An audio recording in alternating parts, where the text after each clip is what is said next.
Hello and welcome to the Publicly Challenged Podcast. I'm your host, Luke Oswald, and I hope you join me on my quest for knowledge to become a better hunter, angler, and forager. Stick with us, and who knows, maybe we will learn something together. Before we get to the show, I just want to mention a few things. Initial Ascent packs, they're awesome. I used a 2K all last season. I'm still using it now for stuff. I'm going to be using it for training for prepping for my hunt and getting some miles in with some weight on my back. And I just recently picked up a 6K, and it's going to be awesome as well. Plan on using it on my elk hunt along with the 2K if I'm doing some day hunts or something and having a base camp. But if I'm packing on my back and going in there, depending on where I'm at, I'm going to be using that 6K. Dennis and Joe are amazing people. What's awesome about that company is you can reach out to them, and they're the ones who are going to answer your call and actually talk to you about their product. And you're going to even get a handwritten note from them thanking you for your purchase and wishing you luck on that hunt. And I just find that is super awesome and amazing in this day and age to have somebody that does that for you and actually handwrites a note for you is just amazing. And on top of that, it's an American-made product. And one thing about this podcast is, and myself, is just that anything that's American-made that I can support or get behind and it's a quality product, I'm going to talk about it. This is not a paid promotion. I'm honestly just talking to you about an amazing pack. So check them out. If you don't have one or you're looking for a pack, give them a try. You'll like it for sure. And then on top of that, we're going to talk about treelineacademy.net. Treelineacademy.net is the most comprehensive e-scouting course ever made. Mark Livesey is just an amazing wealth of knowledge, and he's willing to share that with everybody. So check that out and see what's going on there with that. Use promo code PC2020. Save yourself 20% on sign up. It's awesome. And actually, it's not 20%. It's $20. Save yourself $20 off a sign up. Then the next one I want to talk about is Basemap. Basemap app with their hunt data, the online mapping system for e-scouting, setting waypoints, smart markers. So you have all your hunt data on the wind and anything, as long as you have a cell signal. It's absolutely amazing. There's so much more that's coming out. They've updated their offline maps, so they're way faster than they used to be, which I know a lot of people were actually kind of complaining about that, but now they're lightning fast. I've downloaded them, used them. It's awesome. On top of that, they've got some new updates that are coming out that are just going to blow you away. Can't talk about them yet, but we will be talking about them. So check them out. Use promo code PC25. Save yourself 25% on sign up, only on the website, not on the app. And with that being said, let's get to our show. All right, so I am sitting here and I am talking to Clay Bowers. And Clay, you want to introduce yourself a little bit for everybody? Hi, I'm Clay Bowers. I'm returning here thanks to Lucas. I am a forager, a wild food teacher, wild food enthusiast. I also am a hunter and a fisher, although not much of a fisher. And yeah, like I said, I'm just really into wild food and getting people excited about wild food. And trapper, Clay. And trapper. Oh yeah, and a trapper, but that's not as popular. It's not as popular. What do you mean? Just because people haven't caught on to how awesome it is yet, right? Is that what? No, I'll tell you. Actually, we get a goat milk share, and so we were picking up our goat milk share, and they were telling us about how they have coyotes and foxes sometimes. And I offered to come out there this winter and trap them, and they said that they had somebody a couple of years ago hunting the coyotes, and they were okay with that. But then when I said I was gonna trap them and not hunt them, they had a look of astonishment on their faces. I don't see. I guess people just need to be educated on trapping. Then it need to bring more awareness. Have you ever watched? There was a documentary on a dude on, I think it was like Netflix or something, and it was like Trapper John, or I can't remember the guy's name. Some old dude that's been trapping since and I think he's like out in Oklahoma or somewhere out that way, and he's been trapping since like the 30s. Did you ever see that? Oh man, I didn't. And Yeah. I can't remember. I think he was like part Jewish or something, and some of the kids in the town made fun of him and stuff. And he got this 95-year-old man talking about, yeah, I gave him a good one right upside the head. It was pretty Yeah. funny. But anyway, um, yeah, trapping definitely needs some more awareness. And that's something I think I need to dedicate this podcast, not this one, but a couple episodes to, and maybe try and bring it to light a little bit more so people can enjoy it. But summertime's here, man. Springtime was here. Summertime's right around the corner. All these things are green and they're popping everywhere. So, what are you doing right now? What are you harvesting? What are you foraging? I mean, what's going on in the wild edible world? Wild edibles. I was actually thinking about this because I knew that I was going to be talking to you tonight, Yeah. and I was thinking about how funny it is, like the difference between me and a lot of my friends that hunt versus like what I do. Hmm. I haven't been doing any fishing at all for like a month, but I've been harvesting wild plants like crazy. That's awesome. And and I was thinking about how maybe in the past this wouldn't have been as sustainable for me to be doing this, but since we have meat from the fall that was put in the freezer, it affords me the opportunity to be able to go out and harvest. But what we're harvesting, I mean, you told me before we started recording that you're already getting mulberries. Oh yes, lots. Well, Okay. they're just turning ripe right now, and so we're walking around with the kids and picking them, and only the little guy likes them. None of the other kids like them. They're not sweet enough for them. But yeah, Well, if you get a really rainy year, mulberries are not very sweet. So we're dry. they are. We're a dry year, but Yeah. continue, please. I'm sorry. Yeah. Well, but so you live south of us. The only fruit that just started to ripen as of 3 days ago was strawberries. Ooh, And I keep a phenology calendar, so I write down like basically as often as possible, like every day or every couple of days, I'll write what stuff is starting to come into flower and what stuff is fruiting and what stuff I'm picking, and I do that year after year to keep track of the things that I hunt and fish and forage. so when you do that, Clay, are you like writing down the weather and everything as well, so you know like what type of year goes along with that, or Yep. okay, Yes. Yep. So I'll write down the temperature of the day that I'm recording, whether it's sunny or rainy, and it's just a dorky habitat that I have, or habit that I have, not habitat.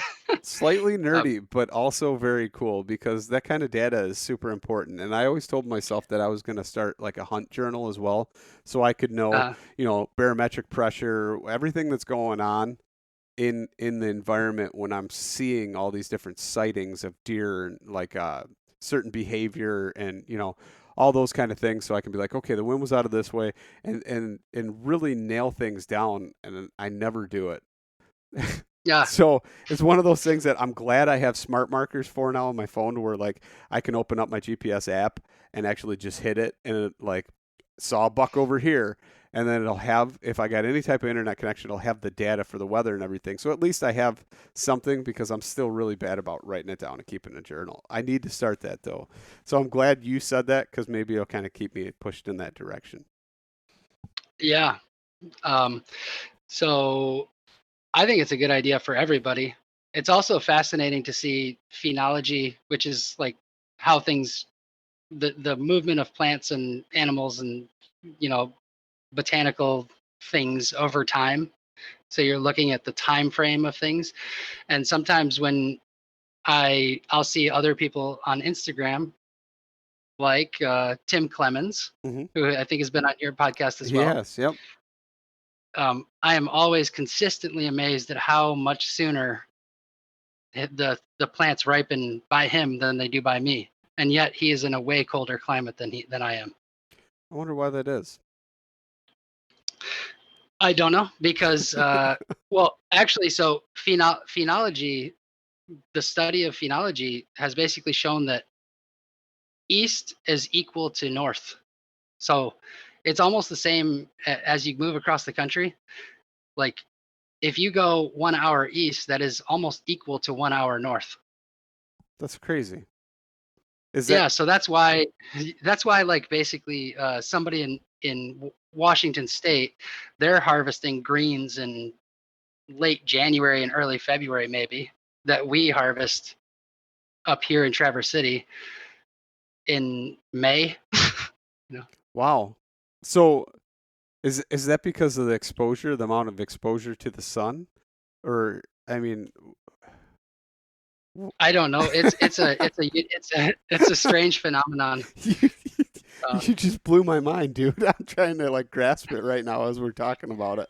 But okay, yes. So yeah. So anyway, I guess back to your original question. Sorry to have derailed you. The things that we're harvesting right now are we're in the shoot season, which is what I would just call shoots. yeah, Um, those are all of the stems and the tender stems, and those are kind of tapering off at this point, but there's still some available. And then we're going to get into pretty soon here fruits, and that's like insanity for our house. Last year we harvested 130 pounds of berries, and then probably an equal amount of apples, and an equal amount of pears, and an equal amount of all kinds of other stuff. feral apples or clones? Feral apples and clones. Awesome, So awesome. yeah, I want to yeah, we find do. that's like my goal right now. After talking to you last time, I want to find some feral apple orchard or just patch of feral apples somewhere. That's my goal. You can start them. Just throw pits on the ground. Yeah, I know, but it's not the same as I mean, a little pip. How long does it take a pip or a pippin to become, a full tree? Quite a few years though. Yeah. I wanna find one somewhere just in the wild. That's my goal. But so you're saying shoots right now. So like Hmm. um all of our stuff down here, like just today, was out with the kids and walking around looking, and the milkweed is actually starting to get the flowers on them. They're not turning into colors or anything yet. There's still the green like they would be for the body, but it's got that. It's not an umbula, is it? What do you call the flowering mass part on Just them? a flower cluster. A cluster. So A they're starting to get clusters on them right now. So I mean, how far Mhm. away? How far different is that from you? Actually, that's very surprising to hear because we are at the exact same point as you. Then. Really? Okay. Yeah. So milkweed shoots are over for us, but um, a lot of people are unaware of this, even in the foraging world. Just because some plant is tall doesn't mean you can't take the top of it if it's still flexible and tender. So, okay, that's what I was going to ask you next anyway was can I still Yeah. harvest the milkweed or would it be too fibrous? So you could take the top portion of that then where it's still flexible and tender and Yep. and you would blanch that and eat it, right? Cook it. Exactly. Okay, Yeah. that's You can awesome. take. So I'm Yep. going You can take the top. to Milkweed is one of the best wild edibles in our country, in my opinion. That's You awesome. you have you have something that you can eat the shoots as soon as they emerge. You can eat the tops right now. You can eat the unopened flower buds. I don't think that the flowers taste very good, but Mm. you can eat them. And then when the pods come around, you can eat the pods. So you have literally, in some cases, 4 months What about of the harvest. leaves? Have you ever eaten the leaves? Yeah, as long as they're boiled. So Like you can that. That's boil the leaves and use them as like a grape leaf to wrap something or something like that. I don't know that that would taste very good, but you could Okay, potentially. so what do you use them for then, the leaves? Well, when we do, I'm only eating the milkweed leaves on the top, on the very top. So Okay. I'm not taking and harvesting leaves on purpose Oh, okay. I because gotcha. so there is one thing about milkweed, for instance, like you do want to leave some for monarchs, Right.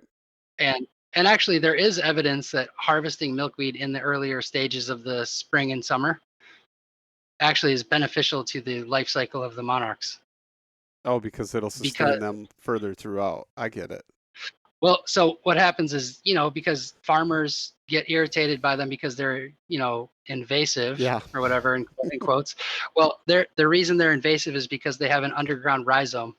So when you in the early spring pluck up a shoot, what that rhizome does afterwards is it sends up another shoot, and that extra shoot that comes up is going to be lagging behind all of the other growth of the milkweed in that patch, and it's going to be more tender. And in my experience, we have done this with milkweed patches near us, where we've harvested half of the patch, 100% mortality, pulled up all of the shoots in one half, and left the other half by.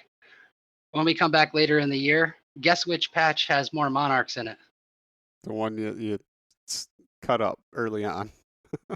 Yeah, Yeah. yeah. The one that we harvested, it's every single year it's the same. We find more monarchs and more caterpillars in the patches that we harvest. That's awesome.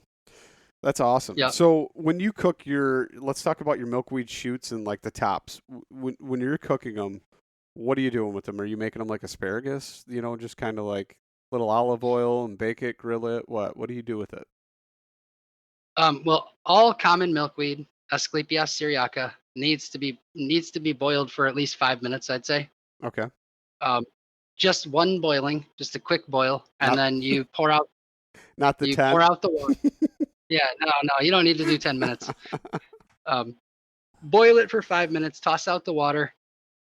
There are cardiac glycosides in small amounts in milkweed, but they are water soluble, so they'll come out.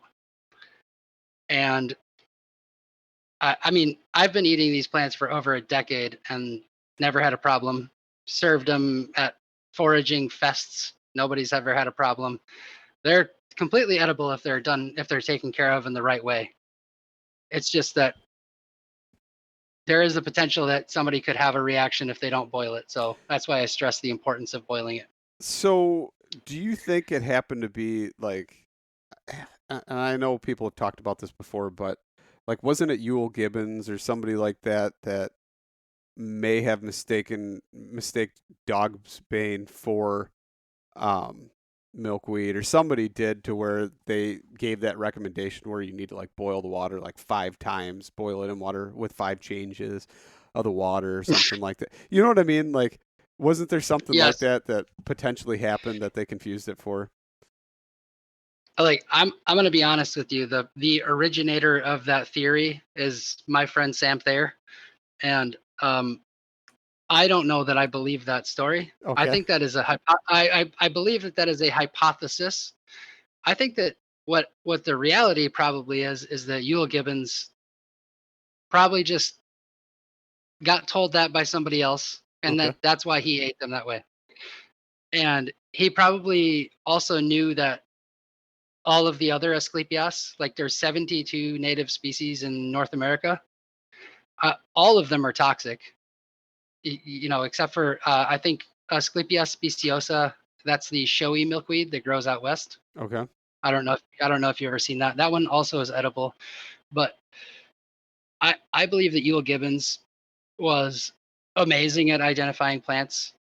And while we can all make mistakes, if you're a guy writing books, I don't think that you're going to look at a dog bane and look at milkweed and mistake the two. Can you tell the difference between dog bane and milkweed? I can. It's pretty simple, isn't it? Yeah. Okay.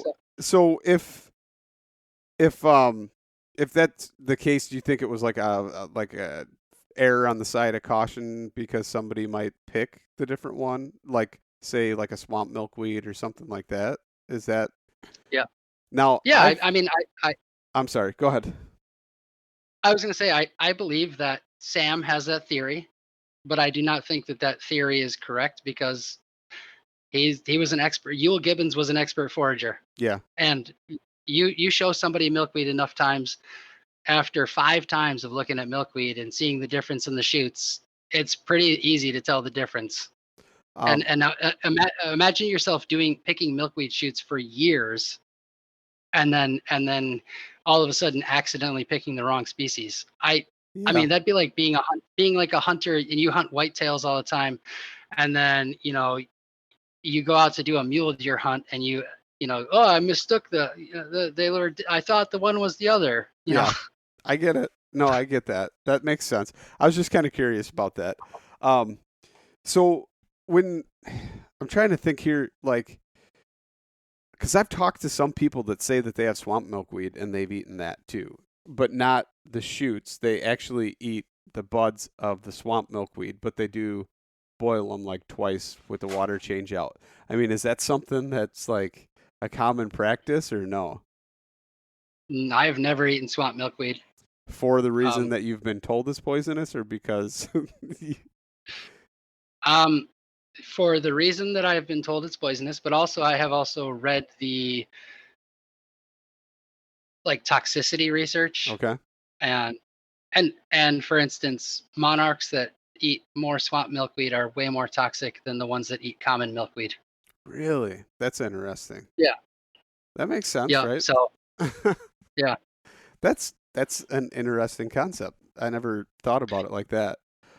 Yeah, so these people told me they're like, yeah, we take them and we blanch them, in water, boil them a couple times, and then we take them and we bread them and deep fry them. And I was like, really? And I'm like, this is swamp, yeah. And they like show me pictures, and it was swamp milkweed. It wasn't your common, milkweed. And I'm like, okay. Um, and they're like, yeah, Yeah. we've been doing it for years, once a year or whatever. But um, so what do you do with the flowers then when you take like the unopened, flower clusters? You take those and you actually cook them and eat them too? Yeah. So just this weekend, I had a foraging class, and I pre-boiled a bunch of milkweed flowers, the unopened buds, and then I actually brought my little camp stove to the class afterwards, and just did a quick little saute and put a little bit of flaky sea salt on them Nice. and served them up. Everybody loved them. So, what kind of oil did you use? Was it like acorn or hickory oil or No, I actually just usually do butter, Okay, that sounds just good. just butter or ghee, Ghee. just to clarify. Do you make your Okay, for everybody that doesn't know, ghee is clarified butter, just in case. Yeah. But do you make your own then? No, I You don't make my own ghee. Okay, all right. My wife hates ghee. She hates the smell of it. It doesn't Why? because it doesn't have that sweet smell anymore. When Huh. when all the lactose is gone, it just doesn't, it doesn't have that sweet smell. I don't know. She doesn't like the smell of it, but um, cool. So, when I mean, you're cutting the tops off, you're doing the same thing for those. And then the other day I happened to ask you, and you helped me verify that what I was looking at was correct, and it was Hmm. lamb's quarter. And Yep. so I'm kind of curious, how do you cook that? Do you do it the same way? Do you do like a saute, or do you do something special with it? How do you prepare and do something like that? With lamb's quarters, I just basically use it as a pot herb, like a kind of cooked green. Just quick saute with oil. Usually, what we use in this house is I like to use all animal fats, no vegetable oils, because I don't know if you're hip to this or not, but vegetable oils are terrible for your health. I am Um, aware. okay, good. Well, I just say that because a lot of people are still on these vegetable oils and they're clogging our arteries, which is kind of funny because that's the opposite of what they were telling us for years. Correct. Um, but so we use duck fat, we use lard. I will actually render down and make lard, or I'll make beef tallow. Those are the ones that I like to use the best. And then, or I'll cook in ghee, like I said. So, So sorry. so lamb's quarters, I just cook in a pan, saute them, and eat them. I don't really like to eat them raw, Yeah. and they are actually high in oxalates. So if you're eating a lot of raw lamb's quarters, then you're getting a lot of oxalates, which leads to kidney stones if you are predisposed to that. So, like, let's say you make a salad and you throw Hmm. like 20 or 30 leaves in there, and more than person is eating that. That should be an acceptable amount, right? Like, to not, if you have one serving of the salad, that probably wouldn't. Oh, Yeah. yeah, you're totally fine. peanut butter has a ton of oxalates in it, and people mow down on that stuff every day too, and I do as well. I also eat peanut butter. I'm just saying you don't want to add to your load. You don't want to eat like a huge salad of just lamb's quarters every Okay. single day.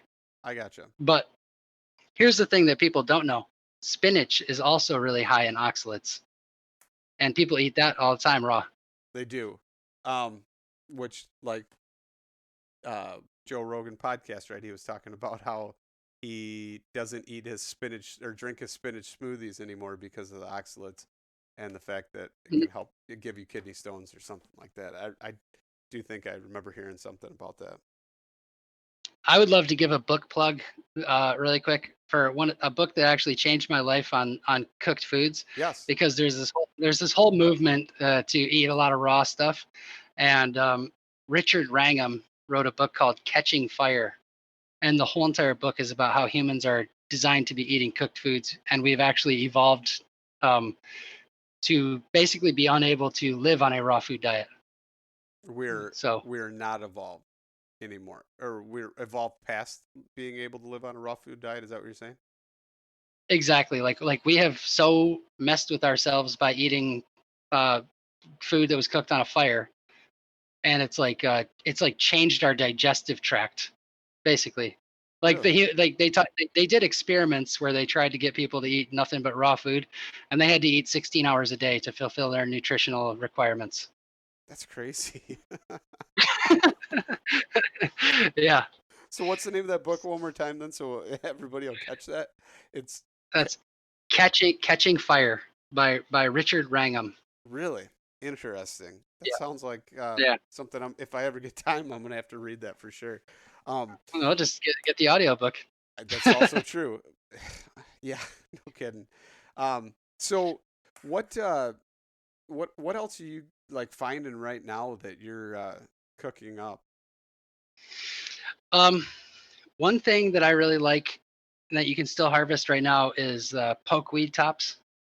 So, Okay. and that is a double boiler. So, what we do is we'll get the tops of pokeweed, strip all the leaves off, just have the tender shoots, and boil them twice. One boil is for approximately 10 minutes. The next one is probably for only 2 or 3 minutes. Okay. But it's just to excessively, because they are toxic. But and actually, so I've been foraging for what, like 16 years now, and I never ate pokeweed until a few years ago, Yeah. because I thought, what's the point of eating something you need to boil 2 times? That's how I always thought. Right. And then a friend actually served me up some poke and bacon, and Okay. it was such a marvelous meal that I had to replicate it every summer now. So okay, so in case anybody doesn't know, pokeweed is like the purplish looking, reddish. I mean, some of it's green. It comes up right, and it's got it almost kind of looks like it's got these berries on it that stick out and like a. What's the pattern? I'm trying to think of the word for the symmetry of it for the pattern, but They, they look like racemes, so they look kind of like in the way they'll come out in the way like cherries come out, kind of like you look at like a choke cherry or a black yeah, cherry. okay. So uh, pokeweed though is almost always. I don't know if you'll notice this. Next time you check out pokeweed always grows by things. Yeah. It's almost universally by something else. Like if you threw a pile of rocks on your property and waited a couple years, pokeweed would probably be growing there. Yes. Next to my mulberry tree in my front yard, pokeweed grows up at the bottom edges of that to where the overhangs are. Or on the fence on the side of my barn, when I don't get around to weed whacking it right away, there comes Yeah, pokeweed that year. yeah. Um, but so I mean, wasn't I mean, pokeweed's not a native plant, right? It wasn't it brought Yes, here or it something, is. or it is a native plant. It is a native plant. Yeah, its scientific name is Phytolacca americana. Okay. So Yeah, Very, it is an American very plant. good. So it just, so I Yeah, mean, it does just show up everywhere then. It's not like somebody brought it here and it's all over the place. yeah. It's just a native guy likes to live his life next to things. So describe to me how you cook this then, because it's got me curious. I see it all the time, and I've always thought, oh, it's poisonous. You can't do anything with it. But I've heard like So, little grumblings of, oh yeah, no, you can eat it. But I've never known. okay, so you like I said, you want to make sure you do the two boilings. You know, pokeweed does have toxic stuff. One of the other rules of thumb that people like to follow is never harvest pokeweed that's still got red on the outside of it, right? So you see a shoot come up, you look for the only green shoots. I don't know if that's just a folk tale, but just to be safe, we always only harvest the poke that's only green. And you basically feel down the plant from the top depending on how high it is, and you're looking for the flexible portion of it. That flexible portion might be 12 inches long or it might be only 3 inches long. You break that flexible portion off just like you would with an asparagus, Okay. and and then I'm removing all the leaves, and then I'm boiling those for 10 minutes for one boil and then 2 or 3 minutes for the next boil. And then we basically like kind of chop that stuff up and cook it with a bunch of bacon and mix it all together. And it's like apparently like a really southern dish, Really? you know. Yeah. Man, this is blowing my mind right now. What's even funnier is that there was a cannery canning pokeweed until just a few years ago, and it finally went out of business, and What? it was in the South. Yeah. Really? So they did Yeah, actually commercially grow and harvest pokeweed just for those purposes. exactly. That's Yeah. crazy. So if I mean if they were doing that, do you think they were actually only harvesting the green portion, or do you think, because I'm thinking here in my head, um does it turn green, or it's red first and then it turns green, or is that the opposite of what I just said? When it first comes out, it does have a little bit of reddish to it. You see those red streaks. Yeah. And then as it gets a little bit taller, it starts to become more green. Like I said, it could be total hocus pocus. We just kind of stick to that because I have heard that you don't want to harvest the reddish parts. Interesting. So It's like, so you actually do you, want it to be more mature, right? You want it to be bigger and longer, and you're taking those flexible pieces off because when it first starts, does have red on it, right? not in all cases though, and sometimes it's just really green right from the get go. Okay, okay. Because the only Yeah. time, what's weird though is like the only time I identify it is when it is more mature and starts getting the berries on it and like the leaves. You know what I mean? Is that too late at that Yeah, point? I would consider that to be too late. Dang it. Yep. Okay, so I'm gonna have to start But identifying it in its earlier stages then. yes, and actually, I always jokingly refer to them as the bones from last year, but like the pokeweed bones. Yeah, I know what you're They're saying. very Yeah, it's the big old dead. Yeah, yeah, that are there yeah, from the old but they're pokeweed. super visible. Yeah. Okay. Yeah. I gotcha. So that's kind of like the same thing with like milkweed and dogbane. When it's in its early stages, it still kind of trips. I mean, it confuses me and trips me up because it's not like there's not the pithiness inside, like with the hairs inside of the dogbane. Um, hmm when it's like that early, it's almost hard to discern for me. Is there something that like would help me recognize that better For the pokeweed or for the milkweed? for the milkweed? Okay, so for milkweed, super easy. Milkweed has fuzzy, furry feeling leaves, Okay. and not a lot of rubberiness to them, right? And the leaves are very wide in comparison to the stem. Dogbane is going to have a very rubbery texture to it, not a lot of fuzziness at all. And in comparison to the stem, the leaves are very narrow. So they would often be, in fact, like clasping on the stem. And then once dogbane gets a little bit taller, it's going to then have like little shoots coming out of the armpits, basically. Okay. You know what I'm saying? Yes. Yeah. Where milkweed does not. And that's like where I pick it up in those stages versus like the real early stages when they're both small. And that's why I never harvest the actual shoots when they're real young and tender. But good to know. And now I'm going to have to go and put forth that knowledge. Well, here's a trick for you. Look at your milkweed. If you have a milkweed patch on your property, just mark it out and make sure there's no dogbane in it this year. Next year, when they come up, you'll have just a milkweed patch and you don't have to worry. You can eat shoots. Also true. Sounds good on that one. Yeah. So Yeah. with that being said, I mean, what else is there that like you're anticipating to come up pretty soon that you're looking forward to or something like that that's one of your favorites to cook? Okay, so as far as like what I'm really looking forward to is service berries or June berries or all of the amelanchiers. Yeah. That is possibly one of our favorite early season berries in this house. And to be honest, we don't really harvest many of the wild ones because so many people and businesses and landscaping companies plant them in their yards for the birds. Really? And yeah, so we look like a bunch of crazy people, but we'll just have our berry baskets walking around downtown Traverse City picking service berries. That's interesting. So explain a service berry because I've seen them before, but I've never seen them. Like I've seen people talking about them, right? I've never actually had one. Don't know what it tastes like, exactly what it looks like. I mean, it almost looks to me kind of like a blueberry, but it's more of like a reddish color.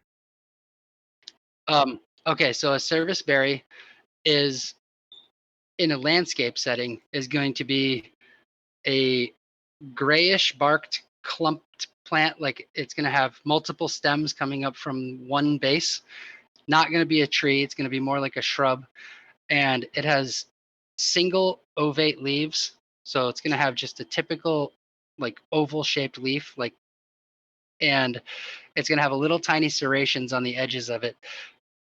And it's super easy to identify. And then it also has a typical rose family member look to it. So when you look at the end of a service berry, it's going to have that butt end where it was once a flower and now it's not a flower anymore. So you look at the bottom of an apple and you see that little star-shaped thing on the bottom of it. Or like a blueberry or yeah. Any of those that are rose family members, they have that thing. Yep, exactly. Yeah, okay. So that's another identifying characteristic. And I'm going to be honest with you here. I'm not really that scared of tasting berries and just spitting them out.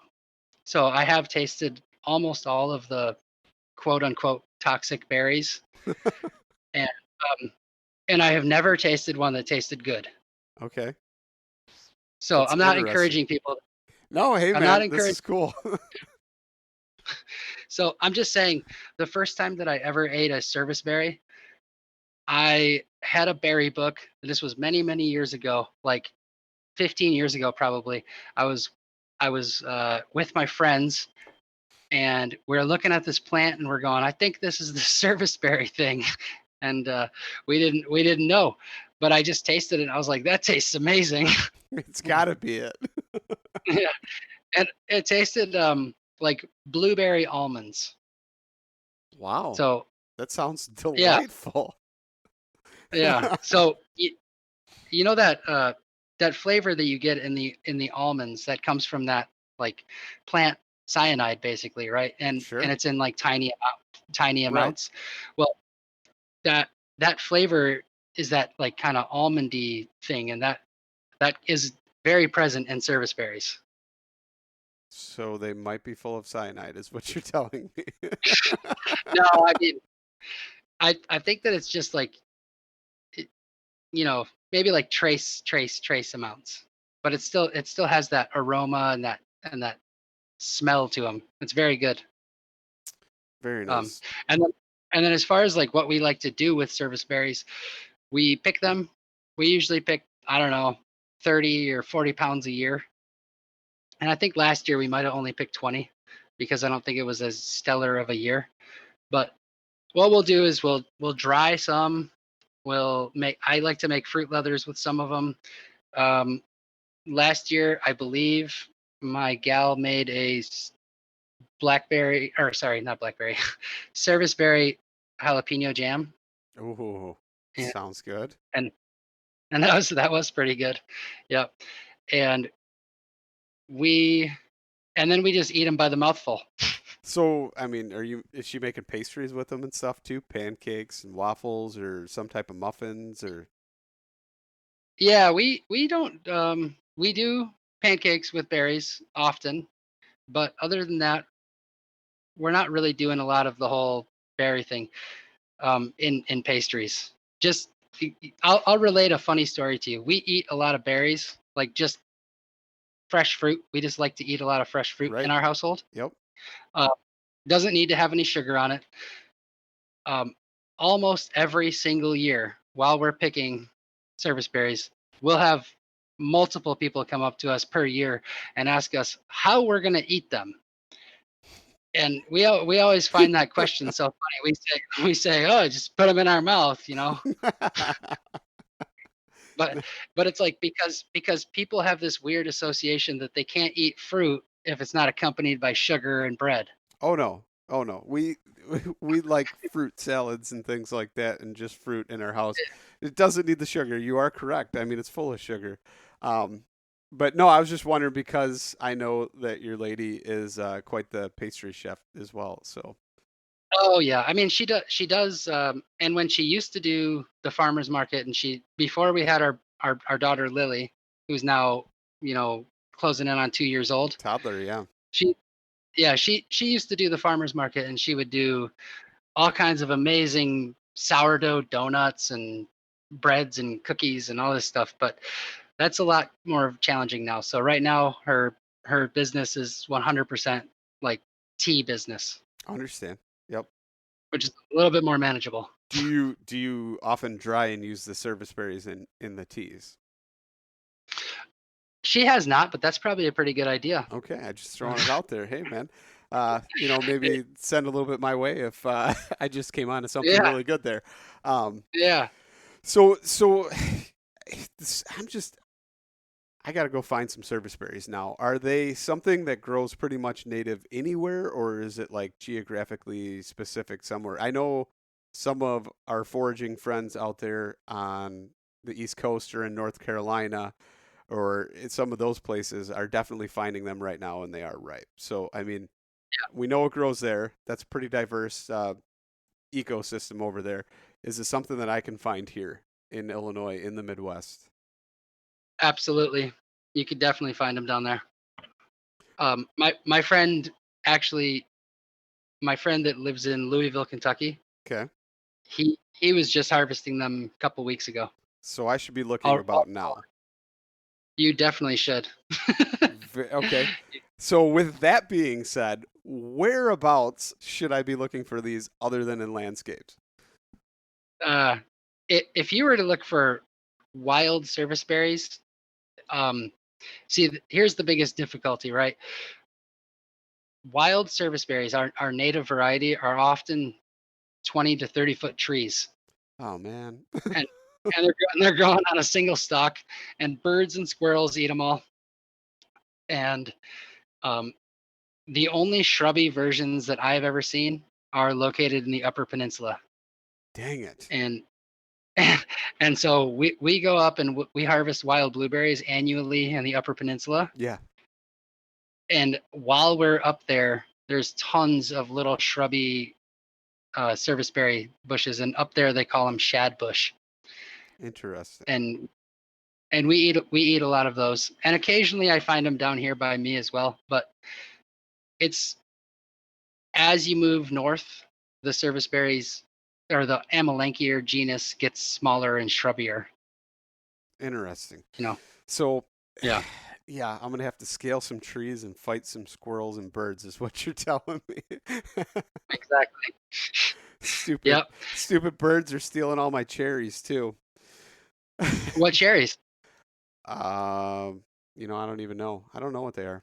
They're they're cherries. They're sour, Are slightly they sour ones. are they wild though? Is that what you're saying? Yeah, yeah. But they're. Oh, okay. So, I mean, it's probably some cultivar from you know whatever. I don't know, but could have been a oh, I see. Okay. pits that somebody threw. Um, but yeah, birds. I'm fighting the birds off right now for those. But who knows? Well, Maybe did you know that we had a native parakeet to the United States that was hunted to extinction because they were eating so many cherries? I did not. Tell me more. Yeah, it was called I believe, I'm gonna probably be wrong here, but it's like the Carolina parakeet or something like that. Really And it was actually had a tendency to mob cherry trees in particular, but they would all group together and eat on one tree, so farmers could take a shotgun and just shoot a bunch of them all at once, and they were hunted to extinction. interesting. Yeah, And all they had to do was probably net the tree and keep the birds yeah, out. Yeah, exactly, yeah. exactly. All right, man. So that's Happy thoughts, huh? every time. No, well, it's crazy, but every time I talk to you, you always come up with some random something. This time it was two all in one episode, but you freaking blow my mind with something like that. Yeah. I'm glad you nerd Uh, out and read all those cool books so you can tell me all these awesome things. oh yeah, it's fun. But other things that we like to forage, like I said, blueberries. Um, I'm really getting amped up for a good chanterelle season. So do you guys pick chanterelles? I have never found a chanterelle. I have Oh, never okay. found one. I mean, I have gone out looking. Maybe I've missed it. Maybe it wasn't the right time. I don't know. Um, Last year was super wet in the spring, and then it was like a drought.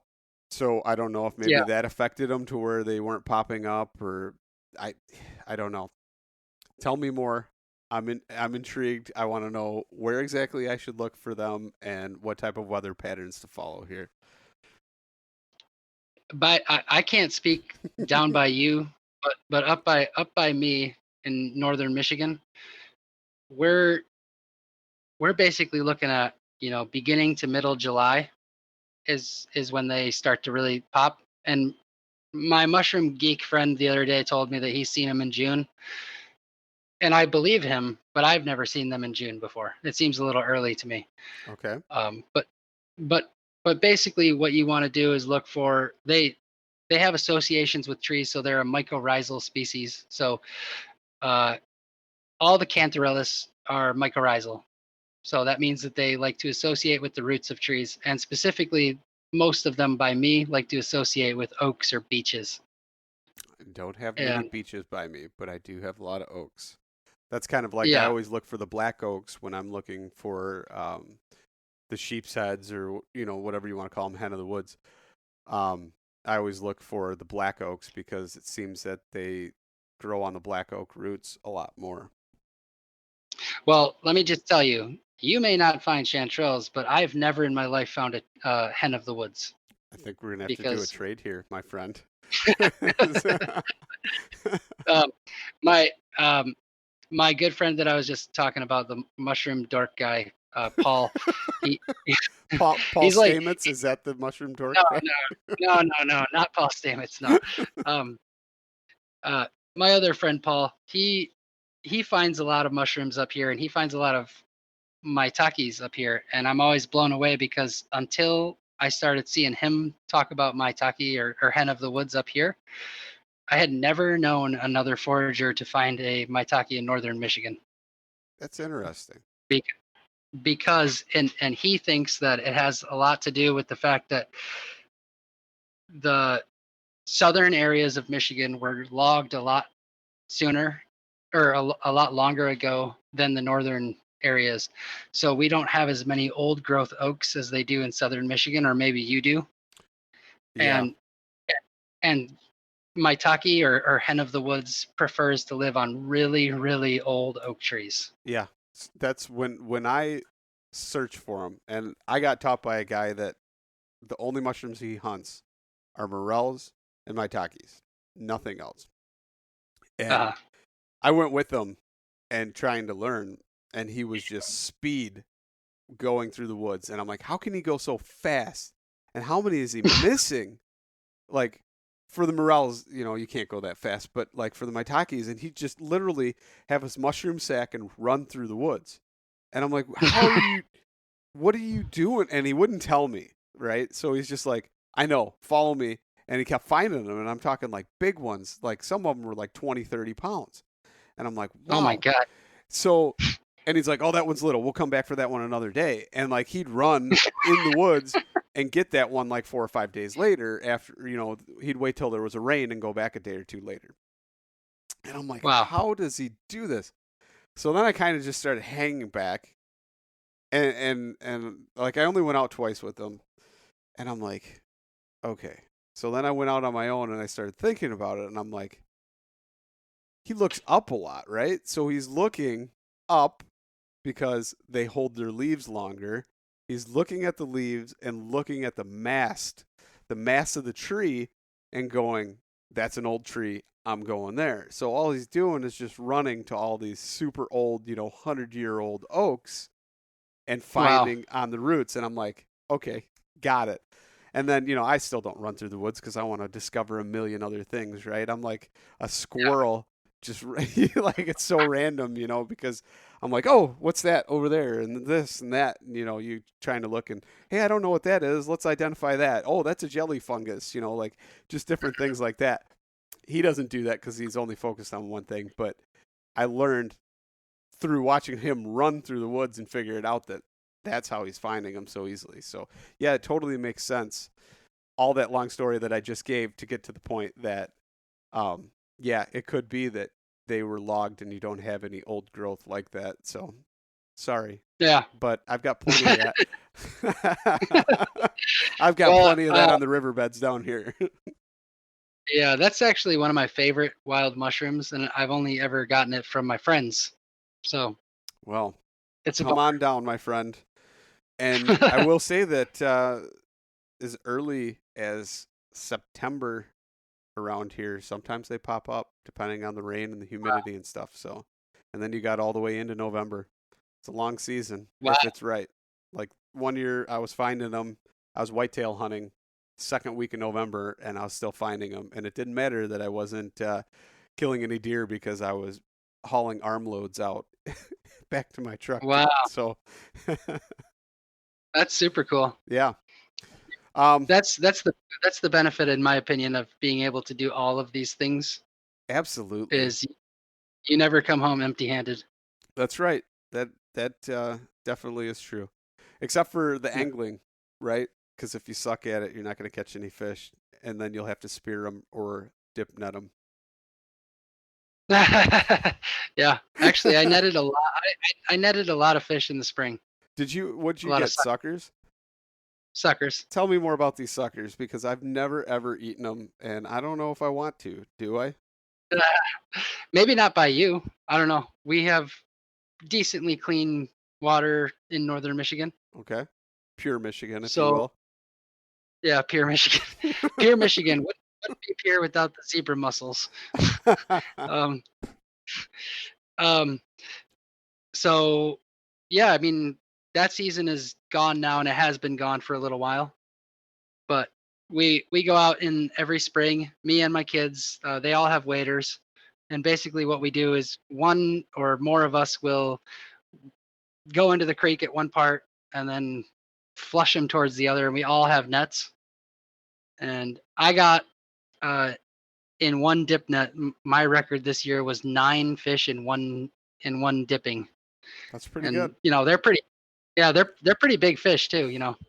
So what do you do with them? I mean, how do you? I don't know. I know nothing about them. They just So always look sucker, kind of ugly, and I always heard that you don't eat that kind of fish. But yeah, sucker is really good, and I think it's like a UP Upper Peninsula habit, but people have this thing up there of smoking fish or smoking suckers. okay, It's like it's like, I don't know if you know this. The Upper Peninsula was largely like inhabited by Finnish people. hmm and I don't know why, but there's tons of smoked fish up there and tons of saunas. Well, And the cold weather reminded them of home, and they didn't have any yeah, lutefisk or whatever it was. So, yeah, so they did a lot of that. So we do smoke some suckers. We also uh, I really like to take a whole fillet, and then I have one of those fish skinning devices because okay, I'm not a man. I'm not a man enough to do it with a knife. um, I just don't. I'm not that good at it. okay, So I just use a fish skinning device, and I take the fillet and I take the skin off, and I'll remove any fat, and then I take a fillet knife and I'll literally fillet through every quarter inch okay. because they're really bony. They're really bony, and then we I'll make a I'll make like a not a batter but like a breading mix, and I'll take a bunch of acorn flour, um, and I'll just add in whatever kind of spices. I use a lot of like wild bergamot and you know, sea salt. I'll use wild harvested dulse from the ocean. I don't know what that That's is. You're gonna have to go back to that when we're done here. dulse is a seaweed, Okay, but powdered seaweed, and I mix that all up, and I make a breading, and then we fry it. We deep fry it in whatever fat we have. You know, it could be lard, it could be tallow, whatever. But again, like I said, no vegetable oils. understand. and and my kids, including my baby, they will smash that stuff. So, You know, I mean, the bones, you cut it small enough to where the bones don't, I mean, they get soft enough, or what? I mean, are they real fine bones or what?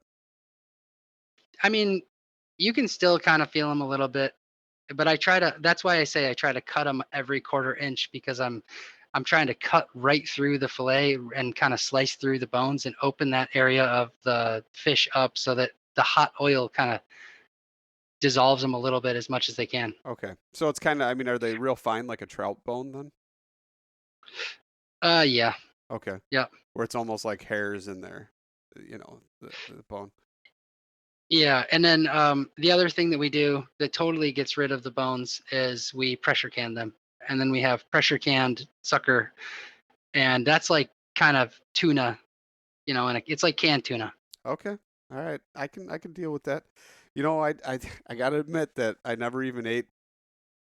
would never eat salmon because it just wasn't fresh and it didn't have the same taste, especially like at a restaurant. But Yeah. I finally opened up a pack, like a Mylar bag of salmon the other day and tried it, and I actually found it enjoyable, which I never thought I would. I hate to admit that, but I actually enjoyed it, so maybe I would actually enjoy trying some of that canned fish. I'll give it that. Yeah. But the smoking thing, Uh, we smoke smelt around here where I am because all the people go up to Chicago, they catch the smelt and smoke those. this is in Lake Michigan. Yes. Wow, that's cool. Yeah, smelt are really not. I, I get the impression that I missed the glory days. Yeah, I don't think that exists anymore. I mean, when I was a kid, I remember, my dad and stuff doing it, but I don't know anybody that's done it recently. Yeah. Yeah, there's a couple inland lakes by me that have smelt that you can catch them while you're ice fishing. But other than that, I don't think anybody's going out and you know catching 25 gallons a day or whatever like they used to. Right. Once again, sustainability thing, kind of like the Canaries. Yeah, yeah, exactly. All right, man. We've been talking for a little while here. Um, Probably a good note to wrap it up. Um, I appreciate you coming on and telling me all these things. I'm going to go actually try and cook some of those things and eat those things now, especially that lamb's quarter since I've got it all over the place. Um, You definitely should then. I will. So I appreciate it. Thank you for coming on. And can you tell everybody before we go where they can find you, find recipes, all that cool stuff, even the teas? Okay, I got a couple of places for you then. You can find me at Clay double underscore Bowers at Instagram. or All on right. Instagram. My website is NoMiForager.com. That's NOMI Forager.com. And then the teas that is largely my girlfriend's business. Her name is Madeline Walters, and that is bloomwildcraft.com. And she's under the same name on Instagram as well. And so we operate out of the same household. We make a lot of the stuff. I forage for her. She forages a lot of the stuff, and then she is the mastermind behind all the crazy creations that she creates for her teas. Awesome. So yeah. I got to ask you this. Nettles. When do you not harvest them anymore? Because I'm still seeing them all over the place. You can harvest them for tea right now. They're good. They're an excellent tea harvesting plant right now. Actually, we've been basically going out harvesting right now because one of our main tea blends that we make, or I should say she makes, is mint and nettle. Okay. And so it's just simply 100% nettle and peppermint. That's all it is. But I'm saying, so is it too late to harvest them and No, steam them and eat them? absolutely. Oh, for eating them. I ate stinging nettle a week ago. Yep. And I was only taking like the top 2 inches. Okay. So you can still eat it. It's cool. It's just probably not going to be as good as it would be earlier on. But I thought you meant for tea. No, flavor less intense, or would it be because it's starting to get a little fibrous? It's just it's kind of getting older in the season. It packs a really nutritious punch like early in the season. Okay. All right. Yeah, but had to ask that. Yeah. Had to ask that, man.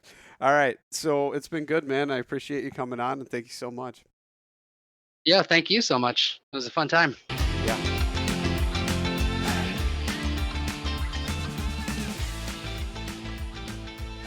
And once again, thank you so much for listening to the Publicly Challenged podcast. I hope you enjoyed the show, and if you did, please subscribe on whatever platform it is you're listening to. Also, if you could leave a review, that would help us out. And you can check us out on Instagram or at publiclychallenged.com. And once again, thank you so much for listening to the show.